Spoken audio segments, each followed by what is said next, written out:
Fala, Amarante. Quem que vai apresentar a Ana Costa aqui? Para o ímpar, vai. Vai, apresenta você. Apresenta você. Não, você apresenta. Você apresenta. Não, eu bonitinho peguei aqui o currículo da Ana Costa, mas como você está aqui, meu querido, e você sugeriu essa pauta para a gente, eu quero passar para você a honra de apresentar a Ana, e na sequência a Ana vai falar para a gente por que ela está aqui também. Vai lá, Paulo.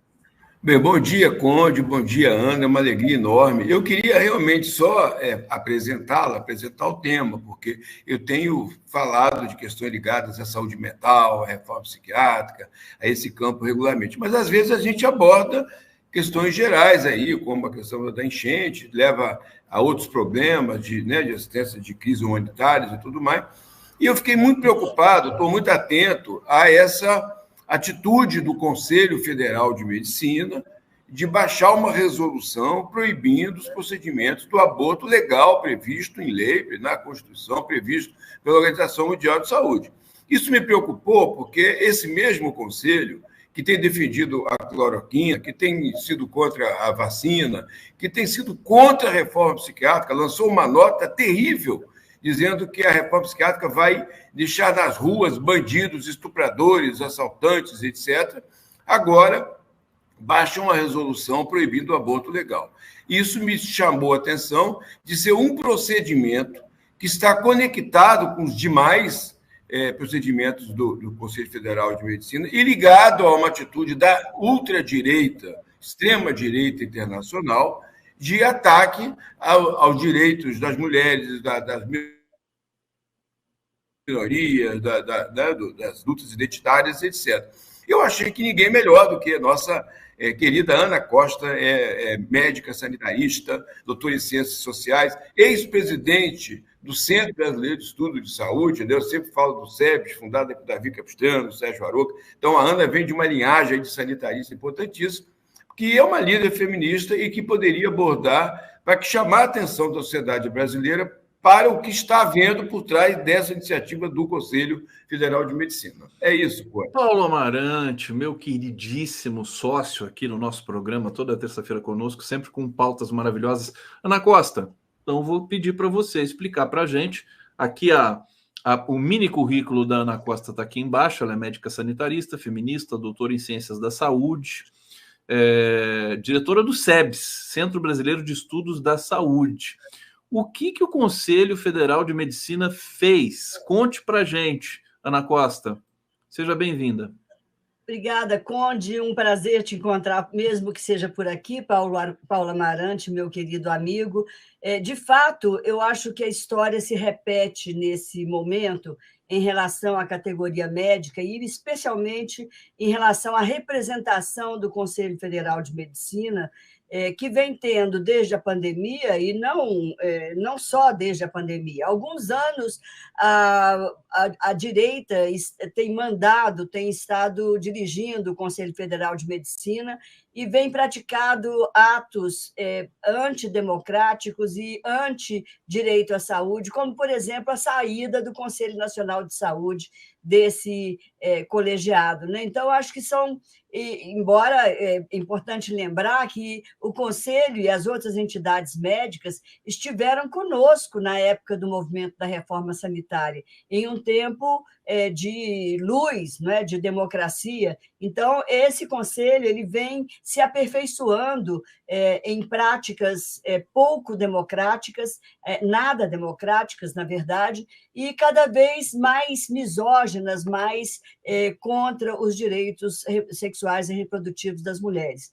Também o Paulo Amarante lembrou muito bem, a atitude do Conselho nos tempos da pandemia foram atitudes de apoio ao negacionismo, de orientação para um campo de autonomia médica absolutamente enviesado, não é? Porque a autonomia nossa, dos médicos, das médicas, é uma autonomia que tem que estar mediada pela ciência, ela tem que estar mediada pela boa prática, ela não pode ser absoluta, como o Conselho preconizou quando liberou o uso da cloroquina e ivermectina e outras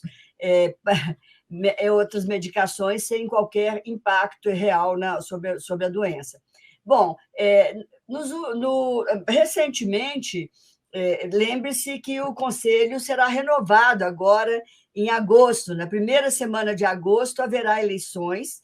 Essas eleições ocorrerão em todos os estados. Cada estado apresentará um titular ao Conselho Federal de Medicina e um suplente.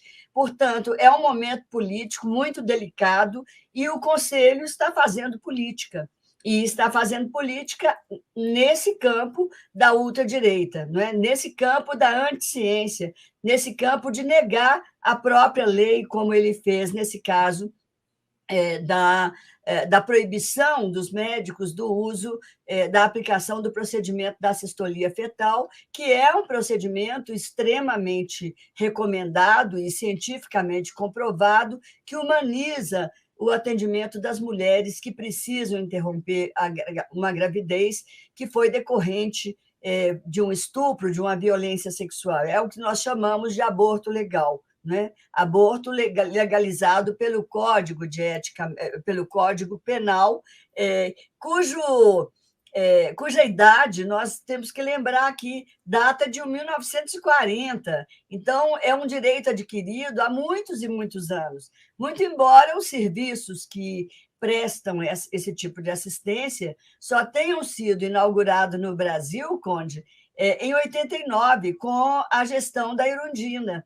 Veja você, aí em São Paulo, né? Desde então, nossa luta tem sido que esse serviço se espraie Brasil afora, mas ele nunca foi, de fato, um serviço que tenha dado acesso a todas as mulheres que dele precisam. Porque a violência, lamentavelmente, a violência sexual, é uma prática muito comum, muito frequente nas famílias, e ela acontece dentro das próprias Aliás, o lugar, famílias. desculpa, Ana Costa, o lugar mais perigoso, né, para a casa. a violência é a casa.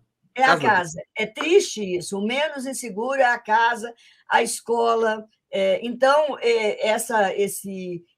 essa situação é muito triste, porque quem violenta são os tios, os padrinhos, os pais, os padrastos, não é? E, normalmente, essa violência começa muito precocemente, com meninas com 8, 9, 10 anos, já iniciam, já começam a ser vítima dessa terrível violência. Né? Aliás, eu vou pedir para você está falando tanta coisa aqui importante, sua fala muito densa.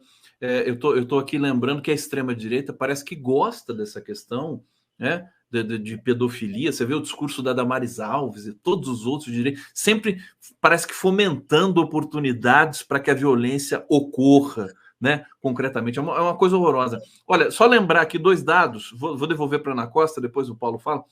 Mulheres tiveram aborto legal negado no SUS. Recentemente saiu uma matéria.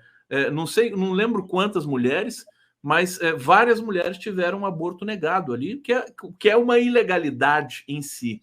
E também lembrar, viu, Ana Costa, que o STF definiu a construção de novas faculdades de medicina atrelado ao Mais Médicos, o que é uma coisa boa no sentido de que deve confrontar também os interesses do Conselho Federal de Medicina, né, já que eles representam interesses também que são de ordem privada. Desculpa, deixa eu devolver para você, você comenta... Aliás, você toca no assunto que é muito importante, né? Quer dizer, que é essa mudança do Conselho Federal de Medicina. Essas eleições, Conde, está tendo um movimento de resistência dentro da categoria médica que nós precisamos de celebrar aqui.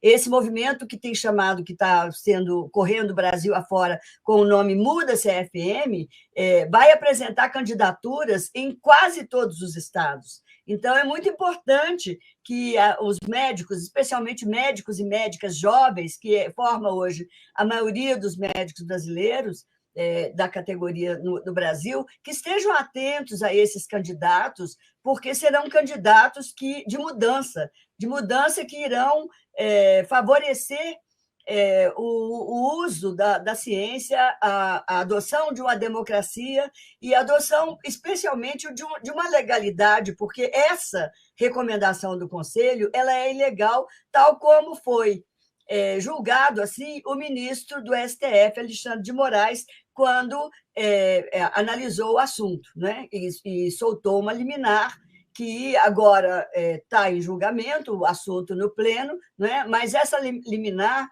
ela foi importantíssima, porque ela neutraliza essa recomendação e ela impede que essa condição que você está dizendo da negação do atendimento, que vem sendo feita pela intimidação de médicos por parte dos conselhos regionais, né, que tem, inclusive, aberto processos, como aconteceu aí em São Paulo, e a gente tem notícia de outros estados, que os conselhos regionais, que têm sido construídos também nessa mesma linha de fortalecimento do campo da ultradireita dentro da categoria médica, tem nos estados feito o serviço, digamos assim, da intimidação, da perseguição, inclusive rompendo limites éticos importantes, porque buscam prontuários médicos, visitam documentos e usam de documentos que são, em tese, proibidos a um uso, digamos, comum, não é? Porque são documentos de sigilo e de propriedade do paciente. Ana Costa aqui no 11 News. O Paulo Amarante, como sempre, você acerta na mosca quando você pensa num convidado especial aqui para o nosso bloco. Eu vou passar a palavra para você, querido Paulo. Vou pedir para você ser breve para a gente depois devolver para a Ana Costa, fazer aqui as considerações finais. Infelizmente é rapidinho, né? Temos aqui 20 e poucos minutos para trazer essa questão, mas como a fala da Ana foi muito detalhada e densa, depois eu vou fazer recortes aqui para publicar nas redes, a gente está, assim, absolutamente bem servido aqui com relação a esse tema. Amarante, por favor, uma inserção sua aqui. Conte, fundamentalmente, eu acho que esse debate todo, por que eu entro nesse debate? Eu acho que a gente tem que discutir o papel, o poder dos conselhos profissionais. É a mesma coisa, você tem um problema de uma denúncia, de um erro médico, de uma negligência, de problema, você é julgado por um colégio suspeito, um colégio que está ligado a um conflito de interesse. É a mesma coisa que os crimes militares, você tem que ter uma forma de inserção da sociedade sobre esses conselhos. O fato do Conselho Federal de Medicina sair do Conselho Nacional de Saúde, que é a instância máxima criada na Constituição para ouvir todos os setores da sociedade, diz o seguinte: a saúde é coisa importante demais para ficar na mão só dos médicos. Veja aí agora, por exemplo, o ministro do Supremo Tribunal dizendo, né, então, você não pode deixar a política de saúde ficar atrelada aos interesses de corporação. Essa é uma questão que a gente tem que rever. Começando agora por essas eleições, mas temos que repensar o Conselho da mesma forma que outros tribunais reguladores de profissões, do militar aos profissionais, né, de liberais. Perfeitamente. Aqui feito esse desabafo, esse apelo aqui do Paulo Amarante, eu quero aproveitar então pedir para a Ana Costa comentar essas questões que o Paulo levantou aqui e uma última pergunta, quer dizer, o que uma mulher humilde que chega no SUS, que foi violentada e que quer fazer um aborto dentro dos trâmites legais, deve fazer se o SUS negar fazer esse aborto legal? Qual que é o procedimento? Conde, o SUS é regido pelo princípio do universalismo, ou seja, a rigor, o SUS tem que atender todas as pessoas, mulheres, homens e mulheres com demandas essas ou aquelas, inclusive pela interrupção de uma gravidez. Nós esbarramos aí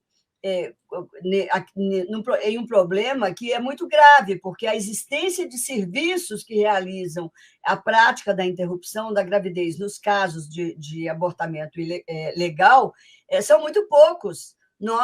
E durante o governo Bolsonaro, foram reduzidos ainda mais. Nós não podemos esquecer aquela terrível situação que foi negado um atendimento a uma menina de 11 anos no estado de Santa Catarina e que houve uma intervenção direta da então ministra Damares. Né? Há um conjunto de projetos de lei no Congresso Nacional que induz que as mulheres levem até o fim a sua gravidez e que entreguem para o Estado os seus bebês. Teve um caso que me chamou muita atenção de que obrigaram uma mulher a escutar o coração do Isso foi feto. recente, é terrível isso. É uma coisa desumana, é uma situação, veja você, é absolutamente legítimo. Eu acho que nós temos que convidar a todas as pessoas que nos ouvem aqui a pensar numa situação de uma mulher da sua família, de uma filha, de uma companheira, de uma irmã, que tenha passado por uma violência sexual e que tenha engravidado.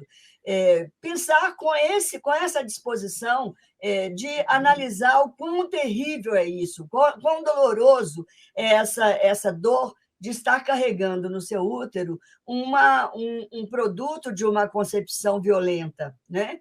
Que em nada tem de lembrança, né, Paula Amarante? Nada traz de sanidade mental numa situação dessa, né? Então, quando você induz essa mulher com a intenção de fazê-la desistir da interrupção da gravidez, para que ela ouça o batimento fetal, para que ela veja a imagem, para que ela se comova de alguma forma com aquela gravidez e ela reverta a sua opinião, isso tudo é uma outra violência. É um conjunto de violências sobre violências, né? As mulheres acabam sendo triplamente violentadas quando são submetidas a esse tipo de constrangimento, né? E de negação da sua autonomia, da sua escolha, né? As mulheres, elas precisam de ser respeitadas e o SUS precisa de fazer isso. Nós temos a objeção de consciência, que está no nosso Código de Ética Médica. A objeção de consciência é aquela que um médico pode negar-se a fazer um atendimento se aquilo fere a sua consciência e os seus valores religiosos ou de qualquer natureza, mas a objeção de consciência não tira a responsabilidade do serviço. Um profissional pode alegar uma objeção de consciência, mas o serviço tem que dar conta de uma outra equipe, de um outro profissional que realize o atendimento. E que esse é um desafio, inclusive, para o governo. Nós precisamos de expandir o serviço de aborto legal. As mulheres não podem ficar à mercê da falta de acesso, porque essa falta de acesso retarda o atendimento, faz com que as gravidezes avancem, e isso significa que aumenta cada vez mais as dificuldades e o acesso ao direito da mulher interromper a gravidez quando isso é um procedimento legal. E nós acompanhamos o volume de violência contra a mulher nesse país, feminicídios e estupros de crianças de 11 anos, até de 10 anos, casos que aparecem aí.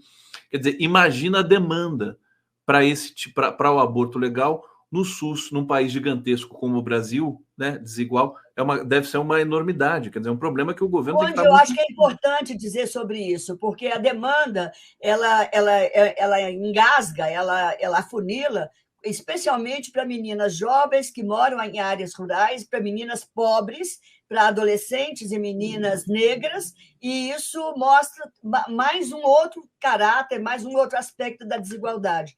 Agora, eu queria também fazer um apelo, porque não é só o SUS. Os serviços privados daquelas mulheres que têm planos de saúde devem ser obrigados a atender essas mulheres também. Não é só o Sistema Único de Saúde que deve fazer a interrupção da gravidez, que é um direito.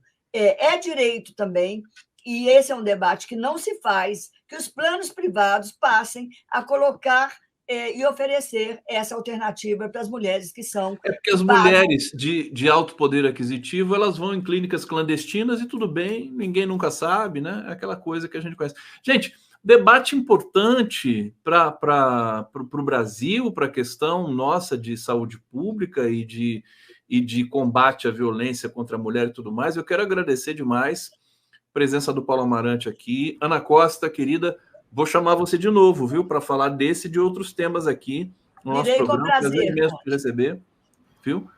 Amarante, como é que tá a vista, Amarante? Tá boa já? Ainda não. Estou melhorando. Quase. Mas está devagar. Paciência, tempo. Tá no caminho.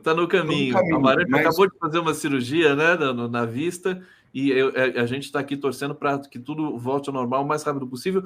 Zé Carlos Faria está dizendo aqui, Pedala Brasil talvez remeta às pedaladas fiscais. pode não ser uma boa se aproveitada pelos bolsominions.